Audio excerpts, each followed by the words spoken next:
In this video, I will switch it up a bit. This is more informational as I've been receiving questions and thought this would be a good time to answer them. I hope this helps you in your journey. I felt something was different because I had two older children and I used them as comparison. My older two children hit all of their milestones.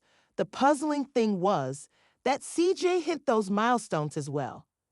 It wasn't until after his third birthday when I think he started to change.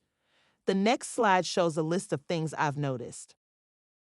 CJ would ignore us when we would call his name. He would babble and no longer identify his mouth, ears, and nose when asked. CJ would get very hyper after sugar intake and would flap his hands when he got very excited. Sometimes he would lay on the floor, no matter where we were. He would cry when we would go to family gatherings, when at one time he didn't. He was drawn to water, would line up or stack canned goods. CJ would make humming noises and would not join other kids to play. He would get eye level with objects and seemed he regressed in milestones. I reached out to CJ's pediatrician with my concerns. Upon a visit, I filled out what's called a modified checklist for autism in toddlers, or what's also known as a MCHAT form. This is where parents answer questions regarding behavior, health history, academics, and more. Based on how CJ scored, his pediatrician provided us with a referral for an ASD evaluation. This was one of the most frustrating and tear-jerking times for me. The problem that I ran into is that most centers didn't accept insurance for the ASD evaluation. Of course, I wasn't in a position to pay up to $600 for it.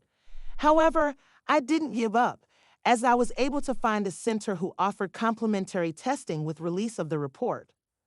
If you are looking for assistance, be aware that some centers will offer complimentary testing, but will not release the report unless you obtain services with them. This is a good question. Please know that procedures may have changed since CJ was evaluated.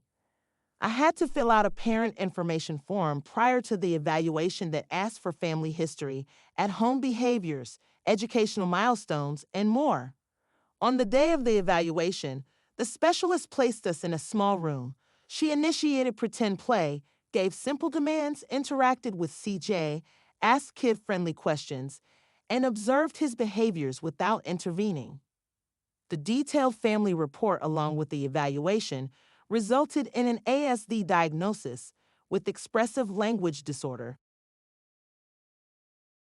CJ was very hesitant because, similar to school, you're leaving your child with strangers. I prayed over my baby all of the time. He cried a bit until it became routine. Once he realized that mommy was coming back to get him, each day became easier. ABA therapy centers are not schools but are considered a medical office, which is how it was billed through insurance. To offer some sense of normalcy, we would call it school, as they mirrored similar practices such as lining up, parent pickup, backpacks, lunch tables, and more. Yes, I met with the center's BCBA, who was the person over CJ's behavioral plan. Based on testing and parent feedback, we worked together on common goals for CJ. Some of those goals would be as simple as completing a task without prompting, to more complex goals like reducing behaviors such as mouthing. CJ attended therapy from about 3 years. He began to master his goals and was soon transitioned into school. Since he's ASD, we went through the special education program through the district for placement and accommodations. He went through similar testing to figure out additional goals and what type of placement. CJ is on a hybrid schedule. This means he does most of his academics like spelling math in his specials class, but also attends general education classes for a short time span to fill his social needs.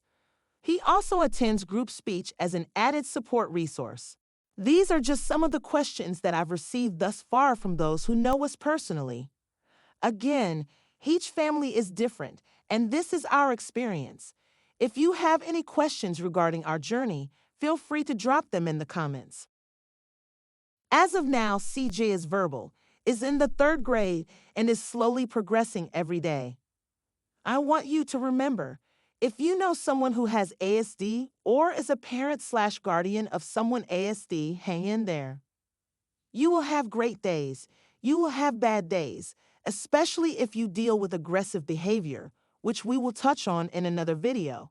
It's not easy. Find you a community of people who understand what you're going through and give grace to others don't fully understand or minimize your present reality. Thanks for watching. Please like, share, subscribe, and hit the notification bell to be notified of new videos. See you later.